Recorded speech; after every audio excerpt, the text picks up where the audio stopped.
저번 시간에 이어서 제리코의 메두사호의 뗏목을 이제 비평을 순서대로 한번 해보겠습니다. 그래서 우리가 저번에 반응과 기술까지 했었죠. 반응에서 이거는 지금 선생님 입장에서 이렇게 같이 하고 있는 거니까 내 입장에서 나의 첫 느낌? 그리고 뭐 좋은가 싫은가 왜 그렇게 느끼는가 또 특별히 떠오르거나 생각나는 것이 있는가 이런 질문들에 대한 답을 해봤었고 이제 기술편으로 넘어가서 여기서 조금 더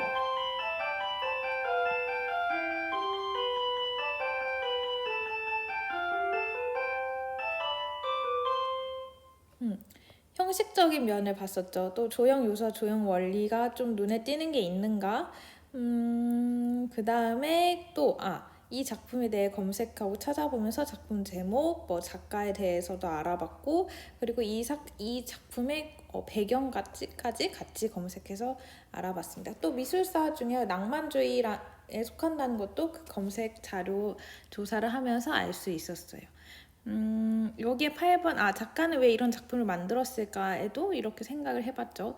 이런 부분들이 꼭 기술, 이런 질문들 하나하나가 꼭 기술에만 이게 딱, 울타리 지어지는 건 아니고, 사실 이 8번 질문이 해석으로 가서 답해질 수도 있고, 평가해서 답해질 수도 있는데, 일단 각각의 그 반응 기술, 해석 평가라는 큰 틀 안에서 생각을 하면 됩니다. 그 다음에 이제 해석으로 한번 넘어가 볼 건데요.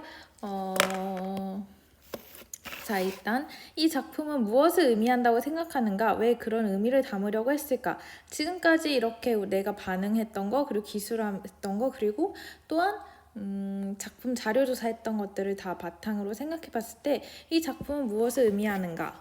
라고 한다면 실제 사건을 다뤘으니까 어쨌든 고발의 성격이 큰 것 같아요. 지금 비슷하게 겹치는 것도 있지만 아까 8번 이런 것들 이 실제 사건 실제 사건에 대한 고발을 하고 그걸로 인해서 어떤 사람들의 그런 끔찍한 사건을 알리고자 했던 것 같아요. 알리고자. 그러면서도 사람들의 감정을 자극하는 그런 강렬한 작품을 만들고자 했겠죠. 그 다음에 3번에 대한 답을 해보면 이 작품에 영향을 끼친 시대 문화적 상황은 무엇인가라고 했을 때 이 부분은 조금 자료조사가 더 들어가야 되긴 하는데 이 시대는 낭만주의 시대로 낭만주의는 이제 문학에서도 일어나고 문학, 건축, 뭐 음악에서 다 일어나는데 미술에서는 이제 신고전주의라고 이 앞서서 있었던 신고전주의의 반동으로 낭만주의가 좀 튀어나왔다고도 보기도 하는데 신고전주의가 되게 질서 있고 좀 절제된 것을 추구했다면 낭만주의 시대 때는 조금 그거에 대한 반향으로 감정적인 폭발적인 감정의 호소 또 차분한 색채, 신고전주의에선 차분한 색채를 썼다면 여기서는 조금 더 강렬한 색채를 쓰기도 했는데 이 작품은 사실 조금 갈색조의 색으로 그런 부분은 좀 안 드러나니까 또 어떤 부분을 써볼까요? 역동성이 강조되는 거, 동세 강조되는 거, 뭐 순간 포착하는 것들 이런 것들이 낭만주의 회화의 특징이었고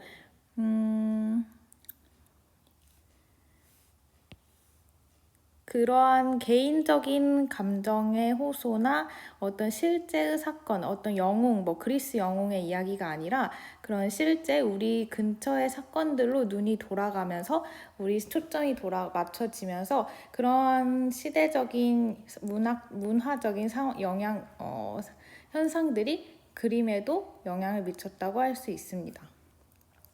그리고 하나만 더 해보면 내가 만약 작가라면 어떤 제목을 붙이겠는가? 이거는 어떻게 해볼까요? 지금 이 작품의 제목은 메두사호의 뗏목인데 너무 물론 이게 되게 깔끔한 것 같은 게 실제 사건에 있었던 배의 이름 그리고 그거의 뗏목 정말 딱 사실 그대로의 제목을 나타내서 뭔가 감정을 뺀 제목 같아요. 근데 조금 더 감정을 넣은 제목 한번 나는 지어본다면 뭐 절망 속의 절망, 그리고 희망? 뭐 이런 식으로 지어볼 수도 있겠네요. 그런 것들이 여기 작품에 드러나니까 이게 작품에서 계속 절망적인 요소만 가득하다가 마지막에 어떤 희망을 주는 요소가 있으니까 그냥 이것도 한번 생각해 볼 수 있을 것 같고, 그 다음에 이러한 지금 반응, 기술, 해석 여기까지 와서 세 단계를 밟아봤는데 이제 평가를 해볼 거예요. 평가 단계에서는 그러면 한번 쭉 해볼게요. 작품의 첫 인상, 맥락 등을, 첫 인상이 맥락이나 이런 걸 살핀 후에 감상이 바뀌었는가 했을 때 첫 인상은 되게 처절함, 절망감이었어요. 그래서 딱히 바뀌지 않았다라고 쓰면 되고, 그 다음에 작품이 명확한 기법과 구성으로 주제를 표현했는가. 이 여기서 주제는 메두사호의 그런 실제 사건 그리고 그거에 대한 끔찍함을 얘기하는 게 주제라고 했다면, 이 명확한 기법과 구성, 이 작가는 사실적인 기법과 이런 되게 역동적인 피라미드, 두 개의 피라미드 구도로 이 상황을 되게 실감나게 묘사를 한 것 같아요. 이런 걸 줄줄 쓰면 되고, 간단하게 쓸까요? 사실적 표현, 그 다음에 역동적 구도,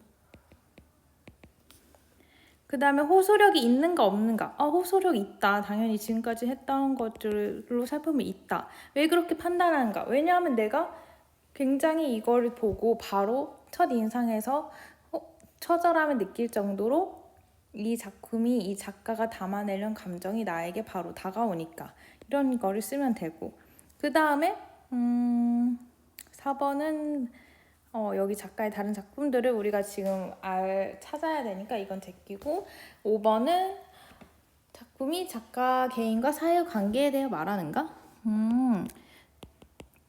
작가 개인이, 이 작가 제리코가 이 사회,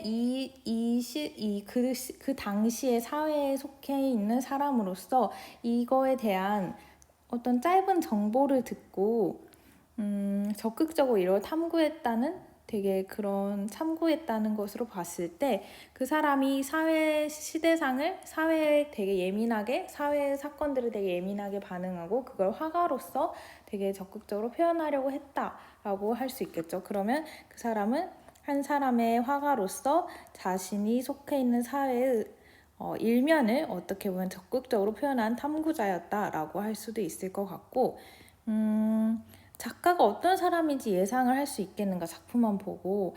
이 사람은 굉장히 일단 사실적인 표현으로 봤을 때 치밀한 것 같고, 치밀하고 되게 끈기 있고 인내심 있는 사람이었을 것 같아요. 이 그림을 표현했을 때. 그리고 우리가 자료 조사를 했을 때도 실제로 이거를 그리기 위해서 엄청나게 사전 조사를 많이 하고, 뭐 모델을 뭐 두고 시체도 보고 막 이런 걸로 봤을 때도 이건 맞는 말인 것 같아요. 굉장히 준비성이 뛰어난 사람이죠.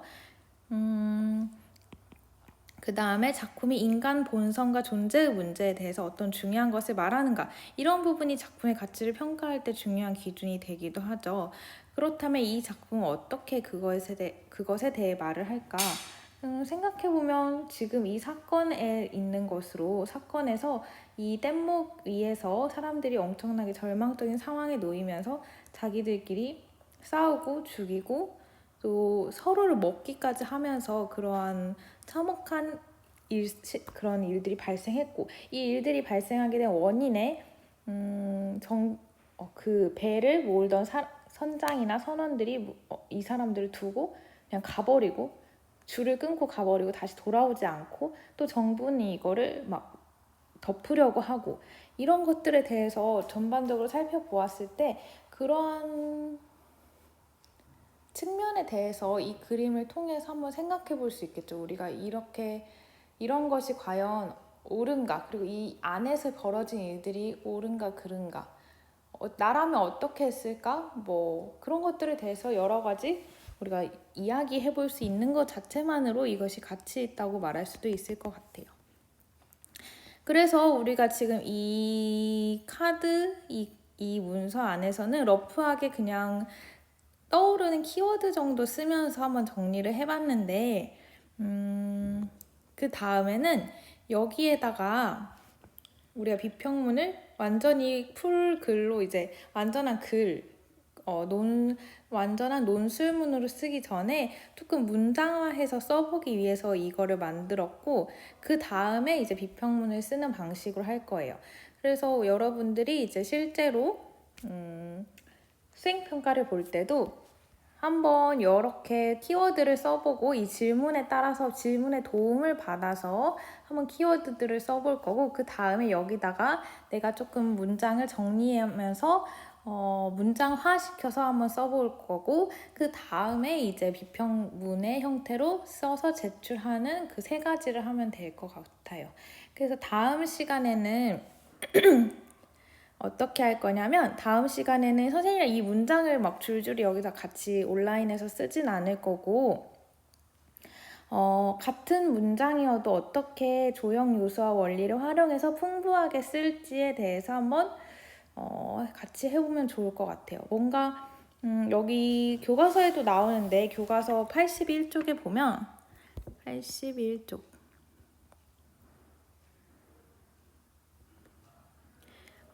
이 호크니 그림을 보고 이 사람이 이렇게 써봤어요. 오솔길 양옆에 가로수가 줄지어 서 있습니다 라는 표현을 조금 더 생동감 있게 묘사하고 자세히 묘사하는 거, 이런 것도 연습을 해야 되거든요. 그래서 오솔길 양옆, 양갈래의 오솔길에 오솔길이 양갈래로 있어.